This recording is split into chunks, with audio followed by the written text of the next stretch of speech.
समय अपनी गति से आगे बढ़ा। रानी विमल प्रभा एक बार फिर गर्भवती हुई, परंतु इस बार उस पर मंडराता भय और भी गहरा था। उसके हृदय में लगातार एक ही प्रश्न उमड़ता, इस बार पुत्री हुई तो क्या होगा। इसी बीच अवंती राज्य की सीमाओं पर संकट के बादल मंडराने लगे। पड़ोसी राज्य के शत्रु राजा ने अचानक आक्रमण कर दिया।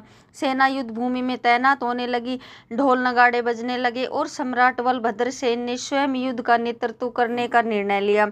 महल छोड़ते समय सम्राट युद्ध कवच में सुसज्जित था, पर उसके चेहरे पर युद्ध की चिंता से अधिक अपनी संतानों का भविष्य मंडरा रहा था।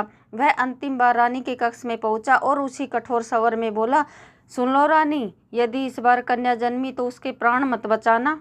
मैं उस कुलक्षणी का चेहरा तक नहीं देखना चाहता।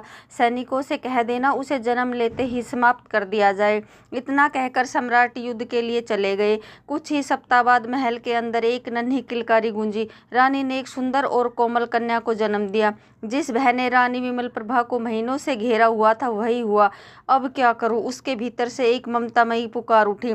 सम्राट के आदेश के अनुसार मुझे अपनी ही बेटी की हत्या करनी होगी, पर यह कैसे करूं? यह तो घोर पाप है। रानी रोती हुई बोली, हे भगवान, ये कैसी परीक्षा है। मेरे ही गर्भ से तूने यह फूल खिलाया, अब और उसी को तोड़ने का बोझ भी मुझे ही सौंप दिया। यह कैसी लीला है प्रभु। तभी एक दाई भीतर आई। रानी की हालत देखकर चिंतित होकर बोली, हे रानी, आप इतनी दुखी क्यों हो? आपकी कोख से एक सुंदर कन्या ने जन्म लिया है, ये तो बड़े सौभाग्य की बात है। ईश्वर की कृपा है आप पर। इस पावन अवसर पर आपके चेहरे पर इतनी उदासी क्यों है? रानी ने आंसू भरी आंखों से कहा, दाई माँ, वही हो गया है जो नहीं होना चाहिए था। उसने पूरी बात बता दी। सम्राट का आदेश, पुत्री का जन्म और सामने खड़ी ममता की परीक्षा।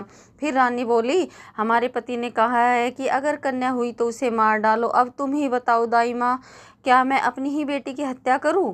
मैं माँ हूँ, कोई राक्षसी नहीं हूँ। दाई ने रानी का हाथ थामकर कहा, हे रानी, आप चिंता मत करो। सम्राट से कह देना कि बच्ची को मार दिया गया है। फिर उसने धीरे से आगे झुककर कहा, मैं सबके सामने सिर्फ नाटक करूंगी, पर सच में इसे कुछ नहीं होने दूंगी। मैं इसे अपने साथ ले जाऊंगी और सबको कह दूंगी कि यह मेरी भतीजी है। रानी की आंखों में खुशी के आंसू थे।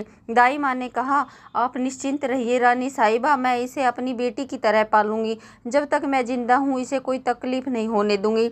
दाई की बात सुनकर रानी विमल प्रभा की आंखों में हल्की खुशी की झलक आई। रानी ने सोचा, भले ही मैं अपनी बेटी को नहीं देख पाऊँ, पर कम से कम वह जिंदा तो रहेगी। आगे क्या हुआ, इसके लिए अगला भाग